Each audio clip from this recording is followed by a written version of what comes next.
one of the questions I get a lot of times is about how to break the guard open. And a lot of times I hear from a lot of beginners that they have trouble breaking the guard no-gi. That said, this move's not really gonna be a beginner move necessarily. It's a whatever move. I don't wanna say it's beginner or advanced. But it is a move that will have, as you'll see in a second, it's gonna have some inherent risks to it. And it is a specific no-gi move. I would not do this move in the gi. But this move is good if you're up against a long-legged guard player, which Frank is. He's a long-legged guard player. And especially in the no-gi, when things get sweaty and slippery, it can be tough. So I'm gonna show you guys a way to break the guard when you can't break the guard in no-gi. So I'm sure everybody's had this situation before where you're inside the no-gi, and especially if we get sweaty, it's like your hands are sliding off, you know, and every time you try to base up, you just slip off and slide everywhere. So in this situation, what I'm gonna do is I'm gonna create a little bit of space right here on the inside of the leg. So one leg is gonna step back, and then I'm gonna take both of my hands and go in at the same time, going underneath of the leg. Now, obviously, we've got to stay with jiu-jitsu fundamentals. I'm not going to reach in one at a time because in Triangle City, right? So just like everything else we do, we've got to make sure that stuff's, the basic fundamentals are there. So as I step back, both hands are going to go underneath, and I just get it wedged wherever I can get it. From here, I'm going to sink my hips down as low as I can. Boom. And then once I'm down here low, you can go right into a double underpass, right?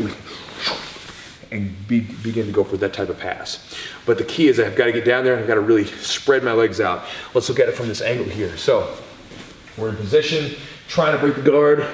I'm going to take a slight step back, driving under here, getting my position in. And again, I'm going to slide my legs down and break. And I'm trying not to hit him in the nuggets. From here, once I get into the position, I'll hold on with one leg, immediately go with one. And the way that, for me, that I like to set this up is as I start to drive, I'll try to lift up one hip, and when they begin to turn towards that hip here, I'll switch off for my double under and kind of do that sort of angular attack rather than trying to go straight.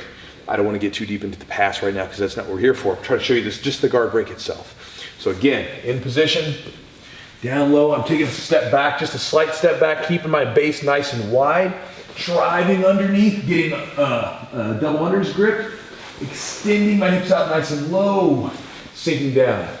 Now obviously, as I was saying, you're not going to do this in the gi because you'd have collar grips all day long and they would choke you, but in the no-gi it's not the case.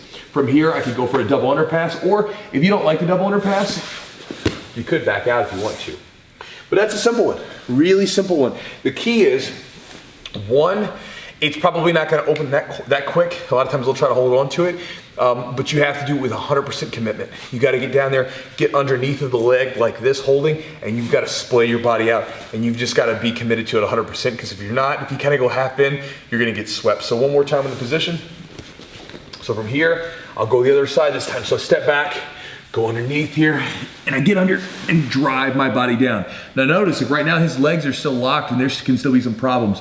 So we want to sort of drive the legs up and push with my back, boom, and go right into the position there. So that's a simple one. It's just something to try, right? So if you're one of the people inside your gym, which I know I used to be back in the day, who you get into no-gi and you had a lot of trouble breaking the guard, you know, maybe against a really tall person who's got a lot of leg length, and every time you stand up or you're trying to do the guard breaks from the low position, they just constantly knock you down. If you want a little tricky one to throw into the mix, just roll the dice and go for that one. Give it a try. You know, again, inside the gym, it's the lab, so it's time to play and try stuff out from time to time, especially if you don't have any big tournaments coming up. Again, the one thing I would say with this move is the first couple times you use it, you may experience a couple problems, might get caught in a couple chokes, couple sweeps, things like that. It's completely okay, par for the course. You know, just continue to play around with it. But you may be surprised though, especially if you're not nearly as tall as the person you're going against, you may be surprised at how effective it is. Sometimes like when I go against guys like Frank, and we got a guy named Matt and Chad and some of these really tall, long-legged dudes where, you know, I can do a full like step back in their guard and doesn't break anything. I can stand up inside their guard, I can't get past their legs. I can dive into this one and get underneath their hips and immediately go for a guard pass. So it's a good one, and that's that. So guys, hope this video is helpful to you, and I'll talk to you next time.